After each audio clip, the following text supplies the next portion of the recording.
আল্লাহ যখন পৃথিবী বানালেন, পৃথিবী কাঁপাকাঁপি শুরু করলো। পৃথিবীর কাঁপাকাঁপি বন্ধ করার জন্য আল্লাহ পৃথিবীর মধ্যে 7টা টেকটনিক প্লেট বসিয়ে দিলেন। পৃথিবীব্যাপী যত পাহাড় আছে এই টেকটনিক প্লেটের কারণে পৃথিবীর কাঁপাকাঁপি বন্ধ করে দেওয়ার জন্য আল্লাহ পৃথিবীর ভেতরে পাহাড় ঢুকিয়ে দিলেন। পাহাড় পেরেকের মতো গেড়ে দেওয়ার পরে পৃথিবীর কাঁপাকাঁপি বন্ধ হয়ে যায়। ফেরেশতারা অবাক হয়ে বলে, মাবুদ, পৃথিবীর কাঁপাকাঁপি বন্ধ হলো কেমনে? আল্লাহ বললেন, ও ফেরেশতারা, পৃথিবীর মধ্যে আমি পাহাড়কে গেড়ে দিয়েছি। পাহাড় গেড়ে দেওয়ার কারণে পৃথিবীর কাঁপাকাঁপি বন্ধ হয়ে গেছে।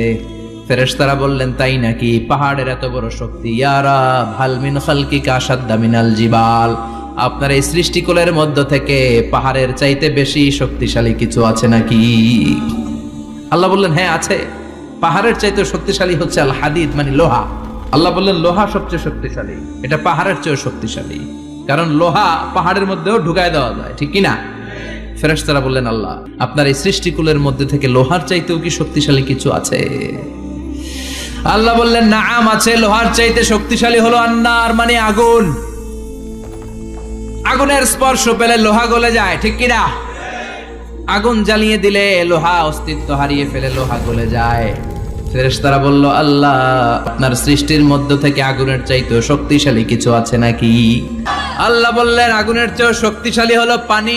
ফেরেশতারা বলল, আল্লাহ, আপনার সৃষ্টিকুলের মধ্যে পানির চাইতেও শক্তিশালী কিছু আছে নাকি? আল্লাহ কইলেন, আছে।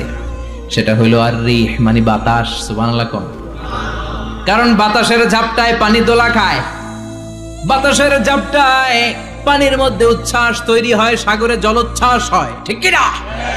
ফেরেশতারা অবাক হয়ে বলে, আল্লাহ, তাহলে আপনার সৃষ্টিকুলের মধ্য থেকে বাতাসের চাইতেও শক্তিশালী কিছু আছে নাকি? আল্লাহ কয়, আছে।